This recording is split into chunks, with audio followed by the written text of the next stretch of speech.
Hello guys అందరికీ నేనైతే మా ఇంట్లో కొత్తిమీర పచ్చడి అయితే ప్రిపేర్ చేశాను. అది ఎలానో చూసేద్దామా? ఫస్ట్ అయితే పల్లీలు వేపుకొని పక్కన పెట్టేసుకొని తర్వాత కొద్దిగా ఆయిల్ వేసేసి మిర్చి, టమాటో అండ్ మనం కొత్తిమీర కూడా కొద్దిగా వేపుకోవాలి. ఎందుకు అనంటే పచ్చి వాసన పోయేంత వరకు వేపుకుంటే సరిపోతుంది, ఒక 5 మినిట్స్. తర్వాతనైతే మనము వేపుకొని పక్కకు పెట్టుకున్న వాటిలో కొద్దిగా జీలకర్ర, చింతపండు ఉంటే వెల్లుల్లి కూడా వేసుకొని పక్కన పెట్టేయండి చల్లారేంత వరకు. నేను ఆ చల్లారే టైంలో పాలకూర పప్పు అయితే వేస్తున్నాను. సో ఈ కర్రీ కూడా అవుతుంది ఒక సైడ్కి. సో ఇంతలో ఇవైతే చల్లారాయి ఫ్రెండ్స్.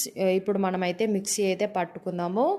సో మిక్సీ పట్టుకున్న తర్వాత చూడండి, వావ్ చాలా బాగుంది కదా. సో దీంట్లోకి అయితే కొద్దిగా సాల్ట్ యాడ్ చేసేసుకోండి మీకు తగినంత. తర్వాత దీన్ని పోపుకి వేసుకుంటేనైతే మన కొత్తిమీర పచ్చడి రెడీ. ఇది చాలా హెల్ప్ఫుల్ అండి మనకి. దీంట్లో విటమిన్ ఏ, సి, కే పుష్కలంగా ఉంటాయి. Iron, calcium, protein, fibre content ఉండడం వల్ల డైజెషన్ అయితే చాలా బాగుంటుంది.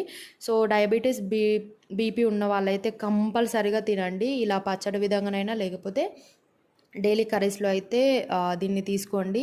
మ్యాక్సిమం ఇలా పచ్చడిలాగా తీసుకుంటే మనకి చాలా హెల్ప్ఫుల్గా ఉంటుంది. సో మీరు కూడా ఒకసారి ట్రై చేయండి. నచ్చితే సబ్స్క్రైబ్.